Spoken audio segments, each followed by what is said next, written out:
हमने इसमें एटम के स्ट्रक्चर के बारे में पढ़ना है कि एटम का स्ट्रक्चर किस तरह से इसका आगाज हुआ। तो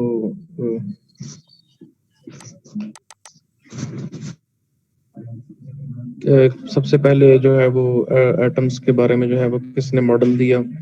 तो फिर आप ऐसा करो, एहसान के पास चले जाओ, उसे कहो, या फिर जहर साहब को बता दो कि मैंने अनफ्रीज करवाया है तो मेरा चलान फॉर्म में करना दो।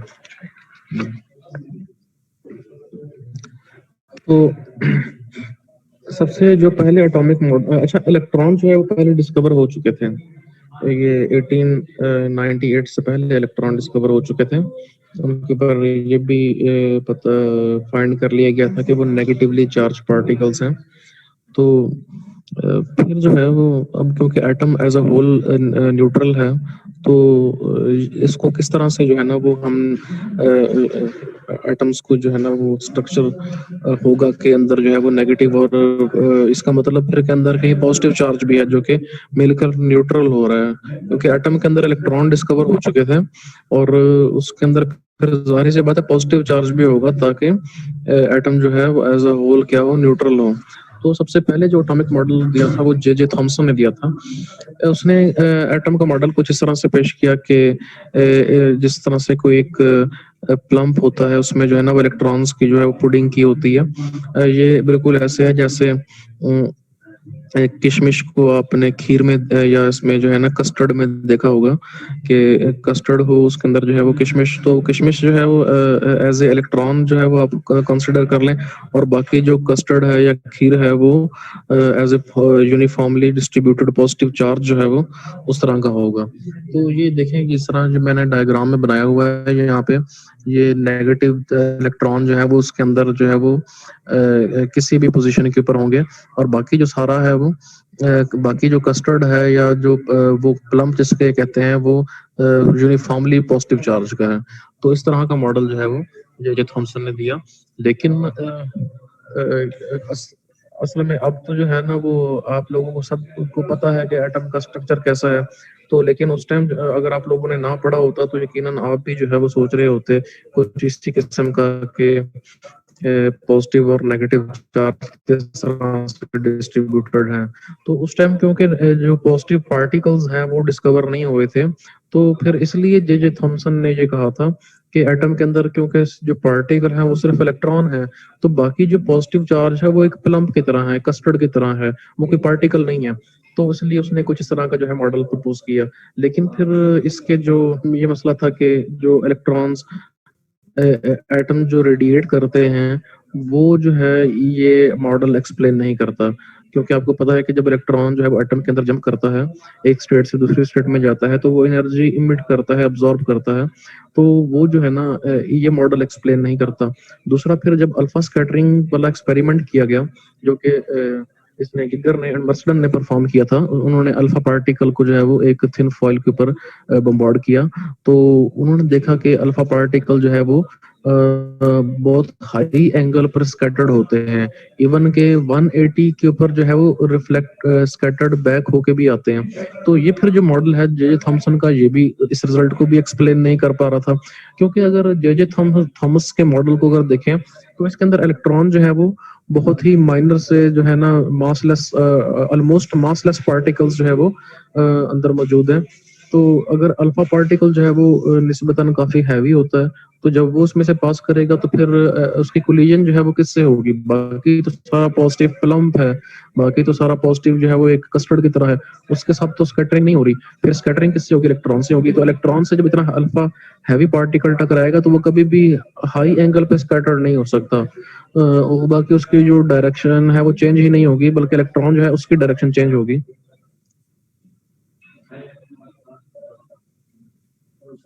अच्छा, आप लोगों को शोर तो नहीं आ रहा पीछे? आ रहा था सर। अच्छा, तो अच्छा, हल्का हल्का शोर आ रहा है सर। ठीक है। तो अल्फा पार्टिकल का स्कैटर करना जो है वो ये रिजल्ट एक्सप्लेन नहीं कर पा रहा था, जे थॉमस के जो मॉडल है उसको एडमिट नहीं कर रहा था। तो फिर क्या किया कि इसको रदरफोर्ड ने एक्सप्लेन किया। रदरफोर्ड ने कहा कि जो है ना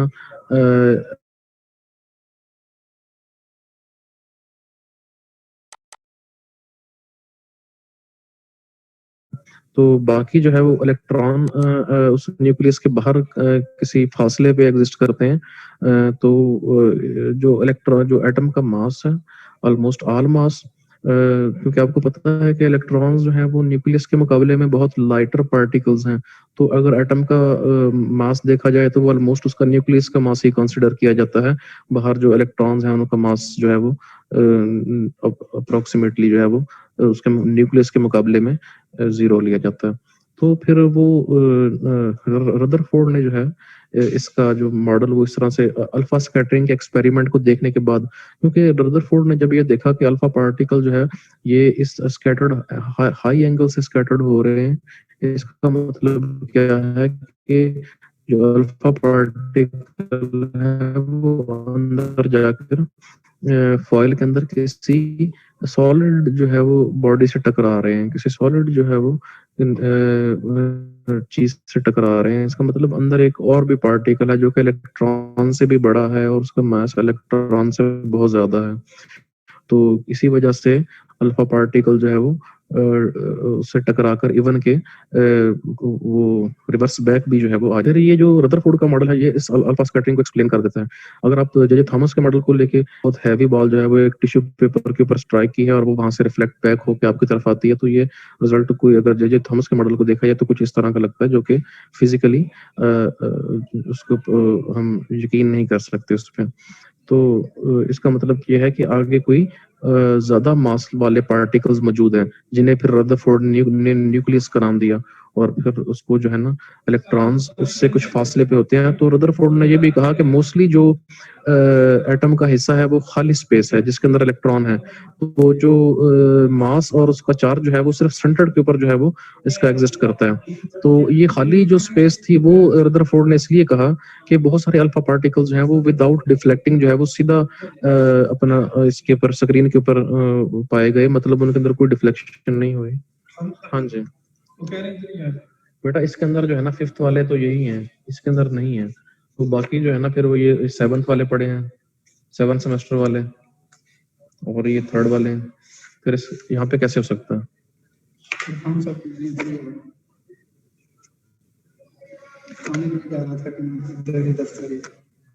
अच्छा, फिर आप इसके अंदर देख लो पहले। तो ये जो थ्योरी यहाँ पर लिखी है ये वही चीज जो मैं अभी आपको एक्सप्लेन कर चुका हूँ कि जो जे थॉमस का मॉडल था उसको फिर प्लम पुडिंग मॉडल भी कहते हैं।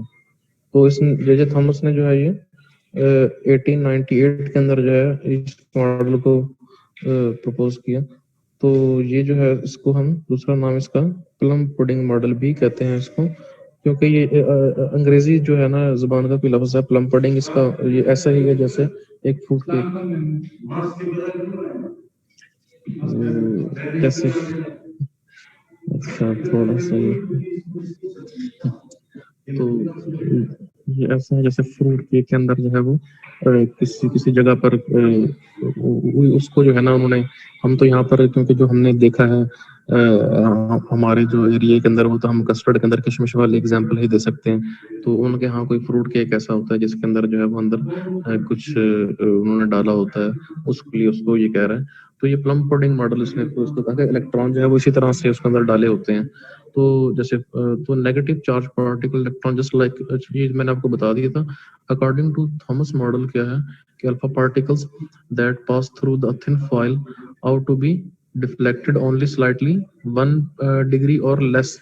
तो अगर थॉमस मॉडल को हम देखा कंसिडर करें तो जो अल्फा पार्टिकल्स हैं वो डिफ्लेक्ट होने ही नहीं चाहिए, या अगर होंगे भी तो 1 डिग्री से भी लेफ्ट एंगल लेस एंगल पर जो है वो स्कैटर्ड करेंगे। लेकिन जो गिगर एंड मर्सडन ने found that alpha particles scattered through very large angle, तो ये फिर जो है यहाँ पर आकर थॉमसन का मॉडल जो है वो फेल हो जाता है। फिर रदरफोर्ड ने जो है इसको एक्सप्लेन किया कि he pictured an atom as being composed of a tiny nucleus। ये चले मैं आपको दूसरा शेयर करता हूँ।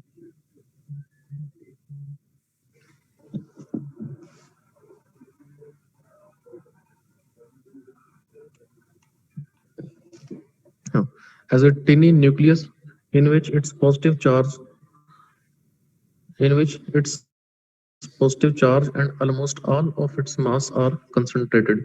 तो उसने न्यूक्लियस का कॉन्सेप्ट दिया कि एटम जो है इसके अंदर न्यूक्लियस होता है जिसके अंदर इसका सारा मास और सारा चार्ज जो है वो कंसंट्रेटेड होता है और इलेक्ट्रॉन जो है वो इसके बाहर रिवॉल्व कर रहे होते हैं एक खास स्पेस के अंदर। तो और बाकी जो है वो किसी मटेरियल का ज्यादातर हिस्सा क्या होता है वो एम्प्टी स्पेस होता है, क्योंकि अल्फा पार्टिकल्स बहुत सारे उसमें से स्ट्रेट पास हो जाते हैं, तो और वो उनके अंदर कोई डिफ्लेक्शन नहीं होती। तो अगर तो सारे का सारा ही जो है वो इस तरह के न्यूक्लियस हो, फिर तो अल्फा पार्टिकल जो है वो उनका स्ट्रेट निकलना फॉइल में से विदाउट डिफ्लेक्टिंग, तो ये तो जो है ना वो आप ये कह लें बहुत ही कम हो। लेकिन एक्चुअल एक्सपेरिमेंट के अंदर ये देखा गया कि बहुत सारे अल्फा पार्टिकल जो है वो स्ट्रेट जो है पास हो जाते हैं थिन फॉइल में से। इसका मतलब क्या है कि जो मटेरियल होता है उसका मोस्टली हिस्सा जो है वो जो स्पेस है वो खाली होती है जहां पर इलेक्ट्रॉन्स होते हैं। तो अब जो है वो हम अल्फा जो स्कैटरिंग एक्सपेरिमेंट है रदरफोर्ड का, इसको मैथमेटिकल फॉर्म में देखेंगे कि कितने एंगल पर कितने अल्फा पार्टिकल्स डिफ्लेक्ट हो रहे हैं, तो उसकी जो है हम मैथमेटिकल कैलकुलेशन करेंगे।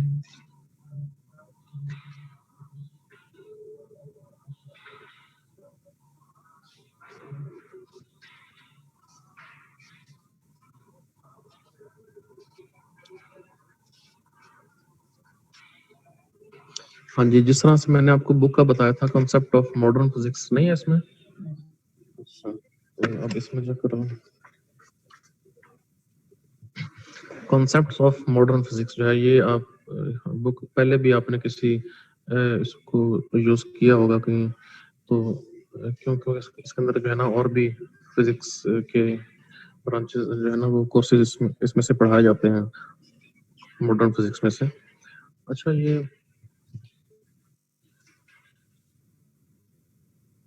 ये बेटा कवर ही है या बस इस नाम से जो है ना concept of modern physics Arthur Beiser का। तो मेरे पास तो 6th एडिशन है, आपको जो एडिशन मिलता है वो आप ले लीजिएगा। यस सर, ये वाली बुक है हमारे पास सर, हमने आपके थर्ड पास सेमेस्टर वही के अंदर पढ़ी थी, वहां से फंडामेंटल ऑफ क्वांटम मैकेनिक्स। हाँ बिल्कुल, उसमें आप लोगों ने पढ़ा होगा। ये मैं आपको बता रहा हूँ इसमें बहुत सारे फिजिक्स की और ब्रांचेस भी हैं, लेजर का पोर्शन भी है इसमें, तो ये और भी कोर्सेज में पढ़ाई जाती है। तो मैं इसका यस जो सर, है ना बिल्कुल। आपको स्क्रीनशॉट सेंड कर दूंगा यस जो सर। इसका कवर है, तो फिर उसको जो है आपको आसानी हो जाएगी इसको ढूंढने में। हम इसका चैप्टर 4 जो है वो पढ़ रहे हैं। जी तो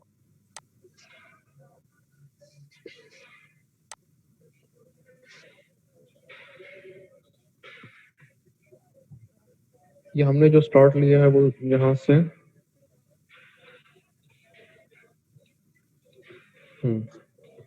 ये एटॉमिक स्ट्रक्चर जो है ये हम चैप्टर 4 अभी पढ़ रहे हैं। तो सबसे पहले जो है एटॉमिक स्ट्रक्चर मैंने जिस तरह से बताया था कि जे थॉमस ने जो है इसको इसका पहला मॉडल 1898 के अंदर जो है वो पेश किया था। उसके बाद फिर गिगन एंड मर्सडन ने एक्सपेरिमेंट किया था, अल्फा पार्टिकल को उन्होंने ट्राई करवाया था, और बाद में इनके एक्सपेरिमेंट को रदरफोर्ड ने एक्सप्लेन किया था। तो इसके बाद ये नेक्स्ट पेज हम आ गए। ये वही बातें जो मैंने आपको एक्सप्लेन कर चुका हूँ, इसके अंदर यही कुछ लिखा है। तो अभी जो है वो हम इसकी इक्वेशन की तरफ आते हैं। ये इक्वेशन है,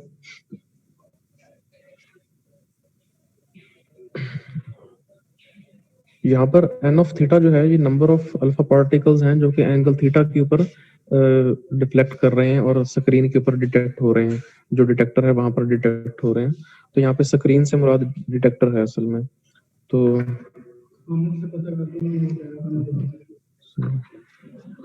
तो एन आई जो है वो इस इक्वेशन में total number of alpha particles हैं जो कि स्क्रीन तक पहुंचते हैं, आई मीन वो डिटेक्टर तक पहुंचते हैं। तो एन जो है वो number of atoms per unit volume in the foil. ये एन जो है यहाँ पे नंबर ऑफ एटम्स हैं पर यूनिट वॉल्यूम फॉइल के अंदर, क्योंकि आपको पता है कि अगर आप मटेरियल चेंज कर देंगे तो वहां पर जो है, क्योंकि हर मटेरियल का जो एलिमेंट है वो डिफरेंट एटॉमिक उसका साइज होता है, तो इसलिए फिर वहां पर नंबर ऑफ न्यूक्लियस भी जो है पर यूनिट वॉल्यूम डिफरेंट होंगे। तो ये मटेरियल के ऊपर डिपेंड करता है।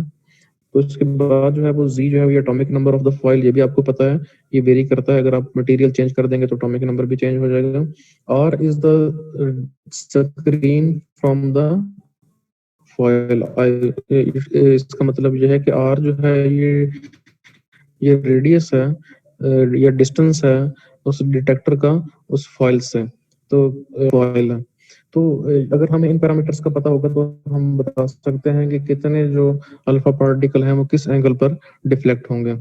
तो अब इसकी जो है हम डेरिवेशन करेंगे।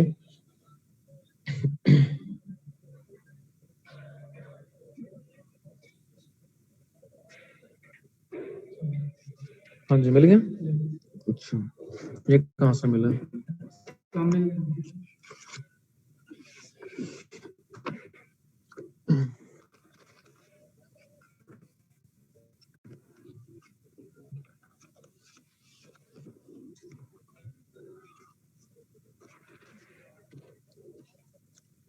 तुमने पहले तो मास्क पहना हुआ था। बस पकड़ेगा।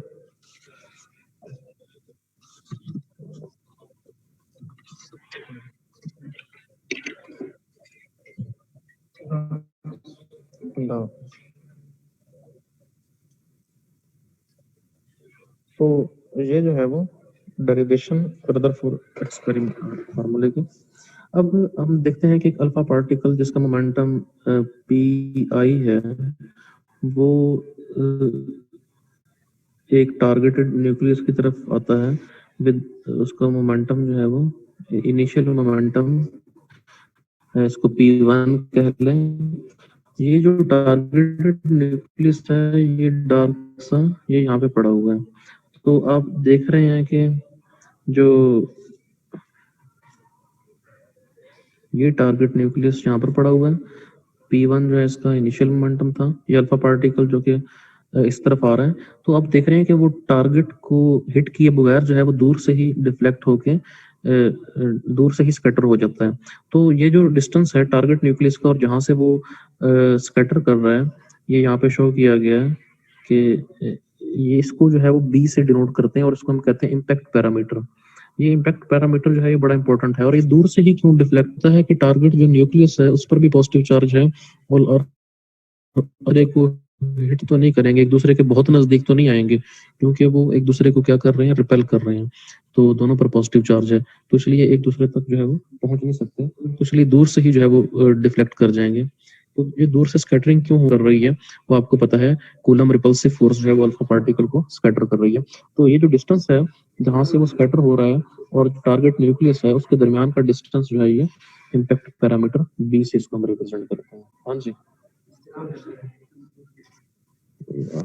एक तो चलाने वाले लेक्चर बड़ा खराब करते हैं। रोल नंबर बता दो मुझे। पहले कोई एक बताओ तो ना। 54 है।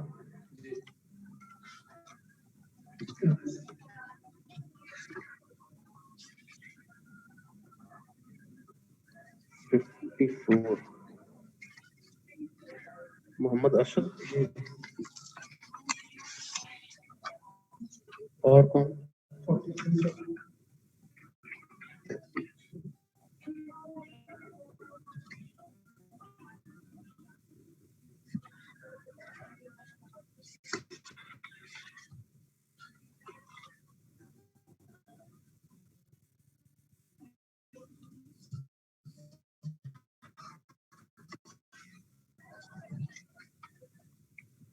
मोहम्मद उजैर 21।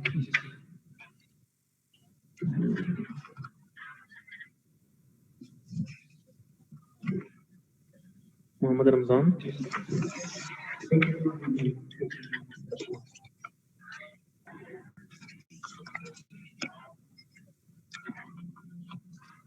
अहमद अलीम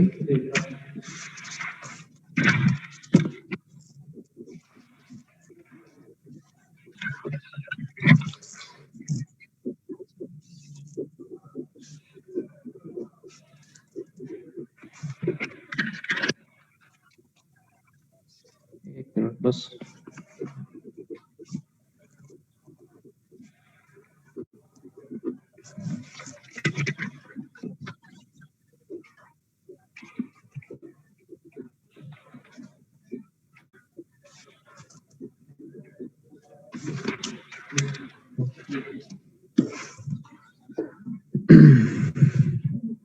अच्छा, तो ये incident alpha particle with momentum p1 और after scattering it's momentum will become p2। अब ये जो स्कैटरिंग हो रही है ना, ये इलास्टिक स्कैटरिंग हो रही है, तो इसमें फिर क्या होता है कि मैग्नीट्यूड सेम रहता है। p1 का जो मैग्नीट्यूड और p2 का मैग्नीट्यूड है वो mv के इक्वल है इसका मोमेंटम। तो इसका मतलब कि स्कैटरिंग से पहले और स्कैटरिंग के बाद जो मोमेंटम का एम्पलीट्यूड है वो सेम रहेगा, क्योंकि इलास्टिक कोलिजन हो रही है। लेकिन फिर हम देखते हैं कि डेल्टा पी जो है ये चेंज इन मोमेंटम है which is equal to p2 minus p1। फिर तो इसको जीरो होना चाहिए, अगर मैग्नीट्यूड सेम है तो फिर p2 माइनस p1 जीरो होना चाहिए। लेकिन फिर ये डेल्टा पी के इक्वल आ रहा है और डेल्टा पी की वैल्यू है which is f into d t. ये इम्पल्स के इक्वल होते हैं ना, आपको पता है change in momentum is equal to impulse, और इम्पल्स क्या होती है force multiply by time of impact of collision. तो टाइम ऑफ इम्पैक्ट। तो अब ये देखते हैं कि ये फिर चेंज इन मोमेंटम जो है किस वजह से आ रहा है। ये डायरेक्शन चेंज हो रही है, क्योंकि आपको पता है वेक्टर के अंदर जो है वो दो तरह से चेंज आ सकता है, एक या तो उसकी मैग्नीट्यूड चेंज हो रही हो या फिर उसकी डायरेक्शन चेंज हो रही हो। तो हम देख रहे हैं कि p1 जो मोमेंटम है इसकी डायरेक्शन स्कैटरिंग के बाद चेंज हो जाती है। तो इस डायरेक्शन में चेंज की वजह से जो मोमेंटम के अंदर चेंज है उसको हम डेल्टा पी से डिनोट करते हैं। ये डेल्टा पी जो है वो असल में डायरेक्शन के अंदर चेंज की वजह से आ रहा है। तो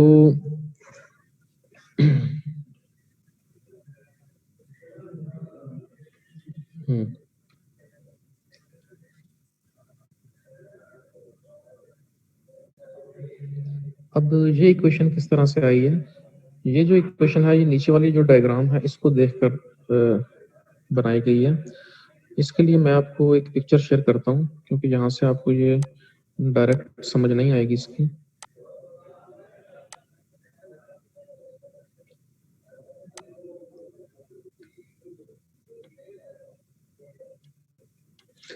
यहाँ पर देखें तो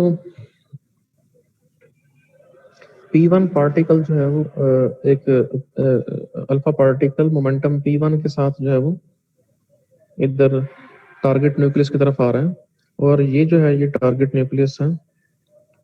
तो ये टारगेट न्यूक्लियस यहाँ पे पड़ा हुआ है, अल्फा पार्टिकल का मोमेंटम p1 है। तो यहाँ से जो है ये डिस्टेंस d से, जिसको हमने b से रिप्रेजेंट किया हुआ है, यहाँ से वो डिफ्लेक्ट करके मोमेंटम p2 के साथ मूव कर जाता है। अब यहाँ पे हमने क्या किया हुआ है कि अब हमने डेल्टा p फाइंड आउट करना है, चेंज इन मोमेंटम जो है वो फाइंड आउट करना है। उसके लिए मैं इस वेक्टर को उठाता हूँ, ये जो जिस तरह हेड टू टेल रूल है ना वेक्टर्स का, तो ये मैंने इस वेक्टर को उठाया, इसके टेल को वेक्टर p1 के हेड के ऊपर रखा, p2 को मैंने उठा के इस तरह से रख दिया। तो अब जो डेल्टा p जो है ये हमें चेंज इन मोमेंटम के इक्वल होगा। लेकिन आप इसके अंदर देखें कि जो p1 है वो इस डायरेक्शन में है, p1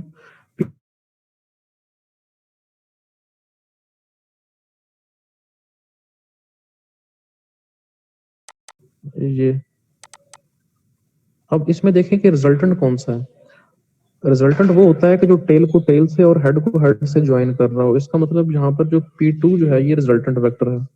तो फिर p2 किसके इक्वल हो जाएगा, ये दोनों को ऐड करके p1 प्लस डेल्टा p, इनको अगर हम ऐड करें तो ये p2 के इक्वल होगा। तो ये इधर नीचे यहाँ पे लिखा हुआ है कि वेक्टर जो p2 है ये रिजल्टेंट वेक्टर है, जो कि इक्वल है p1 प्लस डेल्टा p के। आपको असल में पता ही है कि अगर वेक्टर जो है वो a इस तरह से हो, और अच्छा ये इसमें, हाँ इसमें एक और प्रॉब्लम है। हाँ, अगर वेक्टर b जो है वो मैं इसके ऊपर इस तरह से रखता हूँ, तो फिर जो मैं रिजल्टेंट ड्रा करूंगा जो टेल को टेल से और हेड को हेड से मिलाएगा, उसको मैं r लिखूंगा। तो रिजल्टेंट वेक्टर जो है ना वो हम कैसे पता लगता है, ये वो वेक्टर होता है कि जो टेल को टेल से ज्वाइन कर रहा होता है और हेड को हेड से ज्वाइन कर रहा होता है, वो रिजल्टेंट वेक्टर होता है। हाँ जी, ठीक। तो इसी तरह से यहाँ पर अगर आप देखें कि ये जो है ये p1 है और p2 जो है वो उसकी टेल इसके हेड के ऊपर पड़ी हुई है डेल्टा p की, और p2 जो है वो टेल को टेल से और हेड को हेड से ज्वाइन कर रहा है, तो रिजल्टेंट यहाँ पे p2 है। और अगर हमने एंगल फाइंड आउट करना है p1 और p2 के दरमियान का, तो उसका तरीका क्या है, उसका तरीका ये होता है कि आप वेक्टर P2 को उठाएं, उसकी टेल को P1 की टेल पे रख दें, या आप वेक्टर P1 को उठाएं और उसकी टेल को आप इधर इस तरह से P2 की टेल से रख दें, तो इनके जो दरमियान का एंगल होगा ये एंगल थीटा इन दोनों के दरमियान का एंगल होगा। जब भी किसी दो वेक्टर्स के दरमियान हमने एंगल फाइंड आउट करना होता है, उसका लॉ क्या है, ये बड़ी बेसिक सी चीज है। आप लोगों ने जो है इसको पढ़ा तो हुआ है, लेकिन जब इधर करने लगते हैं लॉन्ग डेरिवेशन के अंदर तो आपको इस चीज की समझ नहीं आती। तो वो ये रूल है कि हम वेक्टर्स की दोनों वेक्टर्स की टेल्स को ज्वाइन करते हैं, और टेल्स को इस तरह से ज्वाइन करते हैं कि उनकी डायरेक्शन चेंज ना हो। मतलब अगर मैं P1 को उठाता हूँ तो मैंने इसकी डायरेक्शन चेंज नहीं करनी, मैं इसको उठाऊंगा तो उसी तरह से जो है वो उसकी टेल को P2 की टेल के साथ मिला दूंगा कि डायरेक्शन उसकी चेंज नहीं होगी। और फिर इन दोनों के जो टेल्स के दरमियान का एंगल होगा, ये एंगल होता है इन दो वेक्टर्स के दरमियान का। इसी तरह से जो है यहाँ पर हमने ये एंगल थीटा फाइंड आउट कर लिया। अब आपको पता है कि एक अगर लाइन हो तो इस तरह से ये एंगल अगर थीटा हो तो फिर ये एंगल किसके बराबर होगा? टोटल एंगल कितना होता है? टोटल एंगल होता है हमारे पास 180, जिसको हम पाई कहते हैं। टोटल एंगल पाई होता है, तो पाई में से अगर आप थीटा माइनस कर देंगे तो ये वाला एंगल आ जाएगा, तो ये एंगल आपके पास आ जाएगा पाई माइनस थीटा। तो वही जो है ये यहाँ पर ये इधर मैंने एक्सप्लेन किया कि ये जो है एंगल पाई माइनस थीटा आ जाएगा। अब डेल्टा पी जो है, क्योंकि ये इसको सेंटर से क्रॉस कर रहा है, तो इसका मतलब ये पाई माइनस थीटा जो है इसका हाफ एंगल यहाँ पे होगा और हाफ एंगल जो है वो ये वाला होगा। तो जो कि मैंने इधर शो किया हुआ है, यहाँ पर आप देख सकते हो कि ये पाई माइनस थीटा का हाफ जो है वो P1 के साथ आ गया, और इसका हाफ जो है ये P2 के साथ एंगल बन रहा है। अब आपको पता है कि टारगेटेड जो न्यूक्लियस है वो उस अल्फा पार्टिकल पर फोर्स लगा रहा है, और उसकी फोर्स की डायरेक्शन क्या है? वो जो फोर्स की डायरेक्शन है वो इस तरह से, ये फोर्स की डायरेक्शन है। ये मैंने जो एफ ड्रॉ किया हुआ है ये असल में फोर्स है जो कि टारगेटेड न्यूक्लियस ने अल्फा पार्टिकल पर लगाई है। और आपको पता है कि ये कूलम रिपल्सिव फोर्स है, और ये उसका वही फार्मूला है F equal to K Q1 Q2 over R square. तो दोनों क्योंकि पॉजिटिव पार्टिकल्स हैं एक दूसरे को रिपेल कर रहे हैं। अब इस इक्वेशन को हमने जो है वो देखते हुए, इस डायग्राम को देखते हुए हमने जो है वो इक्वेशन ड्राइव करनी है। तो अब ये देखें कि यहाँ पर जो डेल्टा पी है ना, ये डेल्टा पी, इसका कंपोनेंट जो है वो एक ये कंपोनेंट है एक्स कंपोनेंट जो कि नेगेटिव एक्स एक्सिस के लॉन्ग है। अब आप इसके सेंटर का एंगल देखें कितना है, वो यहाँ पर ये देखें कि सेंटर का एंगल जो है वो मैंने मेंशन किया हुआ है पाई minus theta by 2, half angle जो है वो यहाँ पर आ गया। तो इसका मतलब फिर ये जो है इस डेल्टा पी का ये कंपोनेंट हो जाएगा हमारे पास delta P sine pi minus theta by 2। ये साइन एंगल होगा कि कॉस एंगल होगा?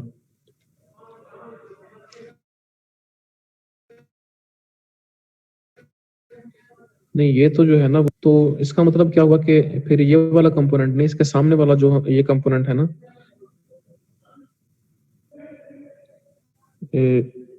जो ये कंपोनेंट है ये हमारे पास आ जाएगा delta P sine pi minus theta by 2। और इसी तरह से जो P2 है, P2 वो इस डायरेक्शन में है, तो इसका जो हमारे पास साइन कंपोनेंट है वो ये वाला आ जाएगा। तो ये हो जाएगा, ये मैंने इसको गलती से जो है वो ये वाला P2 साइन थीटा लिख दिया, ये नहीं है बल्कि ये वाला जो कंपोनेंट है सामने वाला कंपोनेंट वो P2 साइन थीटा। तो आप देखें कि ये दोनों सेम डायरेक्शन के अंदर हैं। तो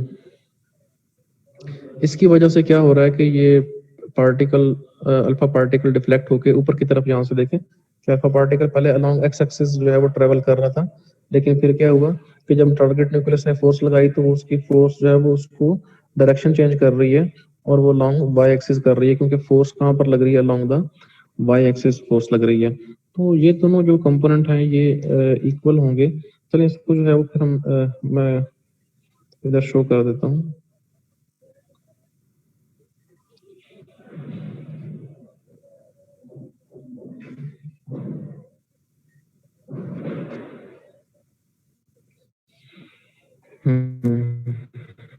तो ये जो कंपोनेंट्स हैं ये इधर मैंने शो कर दिया कि delta P sine pi minus theta by 2 is equal to आवाज नहीं आ P2। रही, आवाज नहीं आ रही। आवाज जो इतना क्लियर तो बोल रहा हूँ, मैं तो शोर भी नहीं है कोई, अब भी नहीं आ रही। हेलो, हाँ जी, अभी आवाज नहीं आ रही।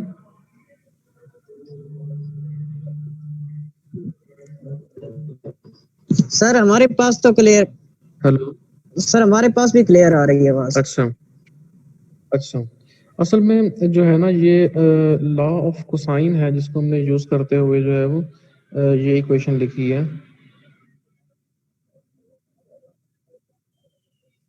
ये इसको मैं मजीद बता दूंगा, बाकी यह है कि आप लॉ ऑफ कोसाइन देख भी लीजिएगा। तो यहाँ से फिर अब हमें पता है कि जो P1 जो है वो मैग्नीट्यूड में इक्वल है P2 के, और इसकी वैल्यू जो है वो mv के इक्वल आती है। तो यहाँ पर जो P2 की वैल्यू है, फिर ये P2 की वैल्यू मैं यहाँ पे पुट कर दूंगा which is equal to mv। तो ये फिर यहाँ पे mv आ जाएगा। तो अब जो है फिर ये इक्वेशन इस तरह से आ जाएगी। तो इधर से फिर क्या किया कि delta P over sine theta multiply हो रहा था, यहाँ पे ये साइन थीटा जो है यहाँ पे मल्टीप्लाई हो रहा था, इधर आके ये डिवाइड हो गया, और ये जो है sign pi minus theta by 2 इधर मल्टीप्लाई हो रहा था, ये इधर आके डिवाइड हो गया। तो ये इक्वेशन जो है वो एक बन गई है, जिससे हम कहते हैं कि ये लॉ ऑफ कोसाइन जो है वो, उससे हमने ये इक्वेशन निकाल ली है। अब जो है हमने इसको बस जस्ट सॉल्व करना है, और उसके लिए फिर हम उसी बुक की तरफ आ जाते हैं।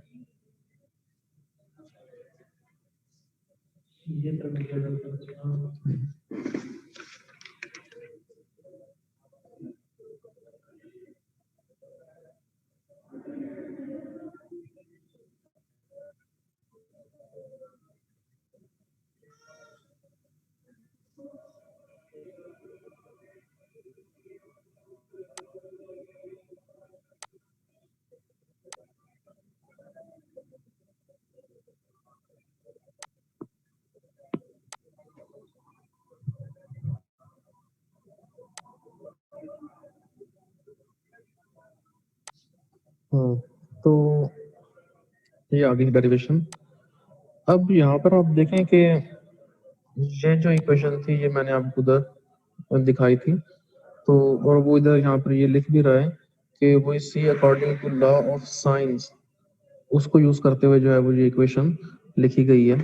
अब इसमें आपको पता है कि साइन जो है ये हाफ एंगल पे चेंज हो जाता है, साइन कॉस में चेंज हो जाता है, और कॉस जो है वो साइन में चेंज हो जाता है, किस पे 90 डिग्री पे। तो ये असल में 90 डिग्री ही बन रहा है, sine pi by 2 minus theta by 2। असल में इस तरह से लिखा हुआ है sine pi by 2 minus theta by 2।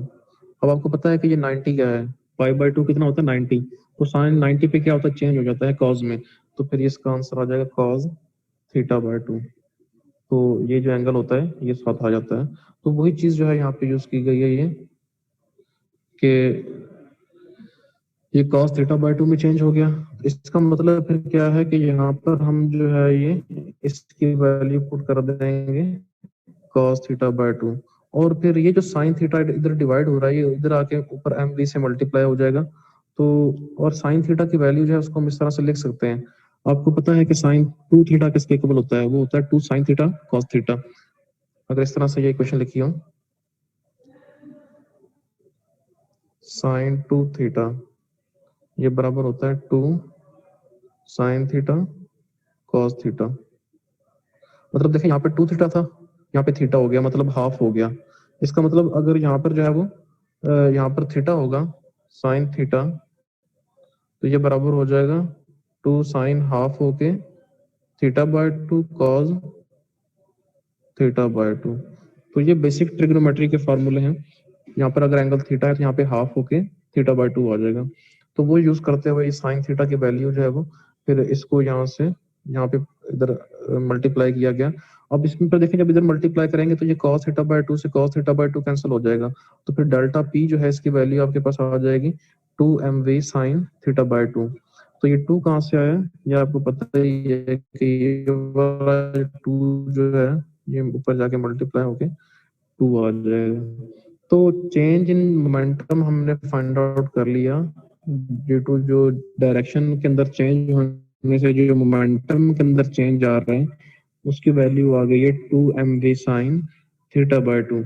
अब हमने क्या करना था, हमें पता है कि ये जो चेंज इन मोमेंटम किसके बराबर है, ये इम्पल्स के बराबर है। इम्पल्स क्या है, फोर्स मल्टीप्लाई बाय टाइम। तो यहाँ पर जो फोर्स का कॉस कंपोनेंट है ना, अगर आप इस डायग्राम को देखें तो फोर्स जो है ना वो डेल्टा पी के साथ एंगल फाई बना रही है। तो एक तो फोर्स का ये कंपोनेंट होगा और एक फोर्स का जो है वो ये वाला कंपोनेंट होगा। तो फोर्स का जो ये ये वाला कॉस कंपोनेंट है, कॉस फाई वाला कंपोनेंट, ये असल में ऊपर की डायरेक्शन के अंदर है और यही जो है वो मोमेंटम के अंदर चेंज लेकर आ रहा है। तो इसका मतलब फिर जो है वो यहाँ पर हम इक्वेशन में कॉस फाई जो है वो ये यहाँ पर जो है वो कॉस फाई कंपोनेंट इधर एफ का, इसको माइनस इन्फिनिट से प्लस इन्फिनिट जो है वो इंटीग्रेट कर देना है। असल में टाइम जो है ना वो माइनस इन्फिनिट से प्लस इन्फिनिट लिया गया। जो टाइम ऑफ इम्पैक्ट आपको पता है कि जब अल्फा पार्टिकल दूर से ही आ रहा है तो हमें नहीं पता कि कहाँ से जो है वो कूलम फोर्स लगना स्टार्ट हो गई है। तो हमें एग्जैक्ट जो है वो ये नहीं पता होता कि जब दो चार्ज पार्टिकल्स एक दूसरे के नजदीक आ रहे हैं तो फोर्स कहाँ से लगना स्टार्ट हुई। तो इसलिए जो है फिर वो उसका जो टाइम है वो भी नहीं पता होगा कि कितने टाइम में लगना स्टार्ट हुई। तो इसलिए ये माइनस इन्फिनिट और ऊपर वाली जो इंटीग्रेशन है इसकी लिमिट को प्लस इन्फिनिट लिख दिया है कि ये कहीं इन्फिनिट पर जो है कोई एक लिमिटेड वैल्यू होगी जहां से ये फोर्स लगना, जिस टाइम पर ये फोर्स लगना